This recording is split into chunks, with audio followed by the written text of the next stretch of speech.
The Russian hatred and the anti-Russian sentiment popping up every now and then is completely unacceptable. Every so often, tribalism rears its ugly head, as irregular Russians are viewed as sharing in some kind of collective guilt over the invasion of Ukraine. During an imperialist war, the grotesque face of tribalism can be seen leering at us from what we thought was our own side. This idea is disgusting, and it represents the essentialization, tribalism, and unhinged anger that has caused an unspeakable amount of suffering in the past. The Russian invasion of Ukraine is evil, but that is not a reason to dislike regular Russians in the same way that evils committed by people of literally every nationality don't mean we should hate everyone. This kind of thinking is harmful and it is idiotic. Following the disgraceful act that was the invasion of Ukraine, people have been getting annoyed at and seeking to punish not just the Russian government, but also anyone who happens to be Russian. Restaurants have apparently been vandalized. Democratic Congressman Eric Swalwell, probably pronouncing that wrong, wanted to kick Russian students out of the United States. Various works created by Russians are being cast into the void. Regular Russians face contempt and more. A people are being blamed for the evils of a government.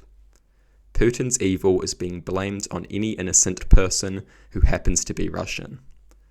This is no different to disliking Jews just because Netanyahu and many of his accomplices are bad. It represents essentialization and tribalism. It is idiotic, irrational, and most importantly, extremely dangerous. The problem is Putin and his stooges. The problem is the people who ordered this. The problem is not people who happen to be the same nationality as those people. If Putin's evil justifies hating Russians, then few nationalities are going to be safe from hatred. This logic justifies a hell of a lot of anti-American hatred. This worldview is destructive and its implications will hurt us all. This thinking draws lines between us, it divides us, and forces us into vicious conflict as tribalism, essentialization, and unhinged anger begin to take hold. This kind of thinking represents all the worst that humanity has to offer: essentialization, hatred, and tribalism.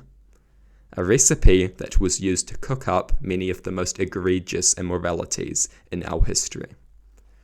We should be judged by our actions, not the actions of people who just so happen to be the same nationality as us, and who we may well disagree with. We should not be grouped in with people based on such characteristics, and treated as if we are collectively evil, just because a few of us are. In such a world, who isn't worthy of the label evil? This worldview is deeply irrational and deeply harmful. This kind of behavior is completely unacceptable. It is vile. It represents the highly destructive tendencies of tribalism, essentialization, and intense irrational anger that have hindered us for so long. The people who partake in anti-Russian idiocy should receive nothing short of complete denouncement. You can hate the government and Putin all you want, and you should, but don't hate the Russian people. The people who display contempt for regular Russian people should be viewed as little better than Nazis, because in many ways they are little better than Nazis. Essentializing, hatred-filled tribalists.